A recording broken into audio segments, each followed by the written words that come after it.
வணக்கம். உங்களுக்கு ஹிந்தி லாங்குவேஜ் கற்றுக்கணுமா?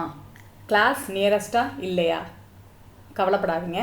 நீங்கள் உங்கள் குழந்தைங்க ஈஸியாக ஹிந்தி கற்றுக்கிட்டு எக்ஸாம்ஸ் எழுதலாம். அதுக்கு நீங்கள் என்ன பண்ணணும்? இந்த பிராத்மிக் புக், இந்த புக்கு வாங்கிக்கோங்க. வீக்லி 2 days புக்ஸில் இருக்க லெசன் டீச் பண்ணி நான் வீடியோஸ் போட போகிறேன். நீங்கள் வீடியோஸில் சொல்லித்தரதை ரெகுலராக படித்து எழுதி பாருங்கள். ஸோ ஹிந்தி லாங்குவேஜ் ஈஸியாக கற்றுக்க போகிறோம். ஹிந்தியில் பேசி கலக்க போகிறோம். ஓகேவா? இப்போது லெசன் 1 ஸ்டார்ட் பண்ணலாம். இந்த லெசன் 1 நம்ம ஸ்டார்ட் பண்ணுறதுக்கு முன்னாடி நீங்கள் என்ன பண்ணணுன்னா, ஹிந்தி லெட்டர்ஸ் இருக்குது இல்லையா, 1 to 15 லெட்டர்ஸ் இருக்கும் இந்த புக்ஸில். அந்த லெட்டர்ஸை நல்லா தரவாக படித்து எழுதி பாருங்கள். லெட்டர்ஸ் எழுதி பார்க்குறதுனா, லெட்டர்ஸ் ஃப்ரண்ட்லேருந்தும் நீங்கள் சொன்னால் கரெக்டாக சொல்லணும், லெட்டர்ஸ் பேக்லேருந்து சொல்லும் போதும் நீங்கள் கரெக்டாக சொல்லணும். சென்டரில் ஏதாவது ஒரு லெட்டர் நினச்சி பார்த்து அது எழுதினாலும் கரெக்டாக எழுதி பார்க்கணும். அந்த மாதிரி தரவு பண்ணதுக்கப்புறம் லெசன் 1க்கு வாங்க. இது பேஜ் நம்பர் 15 இருக்குது. யஹ் ஹே பஹ் ஹே அப்படின்னு இருக்கும். யஹ் அப்படின்னா யஹ் அப்படின்னு நான் படித்து காமிக்கிறேன். ஆனால் யஹ் அப்படி படிக்கக்கூடாது. இதில் இந்த ஹ அது சைலண்ட்டு. ய வ அப்படி தான் நம்ம படிக்கணும். யனா இவன் இவள் இது அப்படின்னு அர்த்தம். வனா அவன் அவள் அது.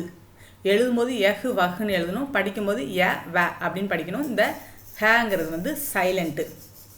ஹேனா ஹெல்பிங் வர்பு, இருக்கிறான் இருக்கிறாள் இருக்கிறது அப்படிங்கிறத குறிக்கும். நம்ம இஸ்ன்னு பார்த்துருப்போம் இங்கிலீஷில். ஹெல்பிங் வர்பு அதுதான் இந்த ஹே. அது இருக்கிறான் இருக்கிறாள் இருக்கிறது இதெல்லாம் குறிக்கிறது இந்த ஹே.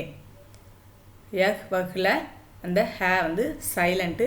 வாசிக்கும்போது ய வ அப்படி தான் நம்ம சொல்லணும். இப்போது பேஜ் நம்பர் 15 ய கலம் ஹே அப்படின்னு இருக்கும். கலம்னா என்னது? பேனா.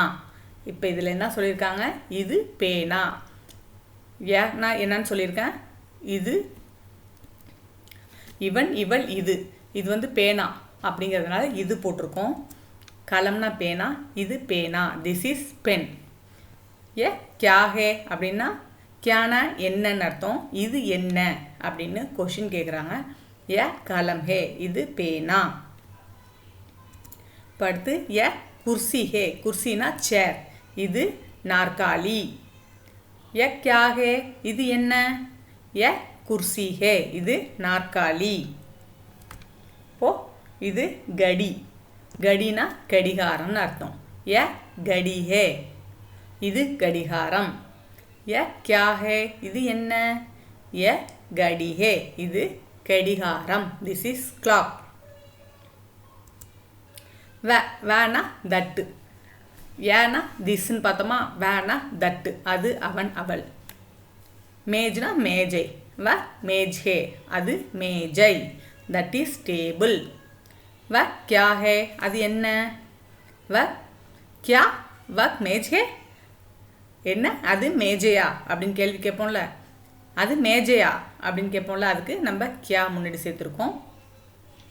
கியா வ மேஜ் ஹே அது மேஜையா? ஹா வ மேஜ் ஹே ஆமாம்.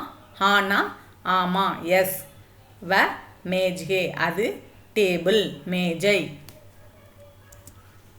இது நம்ம பேஜ் நம்பர் 15 இது வரைக்கும் பார்த்துட்டோம். பேஜ் நம்பர் 16 இது இருக்குது. கிதாப்னா புத்தகம்னு அர்த்தம். நம்ம கலம் அதெல்லாம் பார்த்தோம் இல்லையா, அதே பேட்டர்ன் தான். ய கிதாப் ஹே ய கியா ஹே ய கிதாப் ஹே கியா ய கிதாப் ஹே ஹா ய கிதாப் ஹே. இதை அடுத்தது அதே கலம் குர்சி கடி கிதாப்க்கு சொல்லி காமிச்சிருக்காங்க. நீங்கள் இதை நல்லா ப்ராக்டிஸ் பண்ணி பாருங்கள். மீனிங்ஸும் கொடுத்துருக்காங்க 16 பேஜ் நம்பரில். கீழே கொஷின் ஆன்சர் கொடுத்துருக்காங்க, அதுக்கு ஆன்சரும் கொடுத்துருக்காங்க. நீங்கள் இதை பார்க்காம இந்த டெஸ்ட்டை அட்டன் பண்ணிவிட்டு ஆன்சர்ஸ் கரெக்டானு இதில் வெரிஃபை பண்ணிக்கோங்க. இந்த லெசன் உங்களுக்கு புரிஞ்சிருந்தால் மறக்காமல் ஈலன் சேனல் சப்ஸ்கிரைப் பண்ணுங்கள், லைக் பண்ணுங்கள், கமெண்ட் பண்ணுங்கள், ஷேர் பண்ணுங்கள். தேங்க்யூ.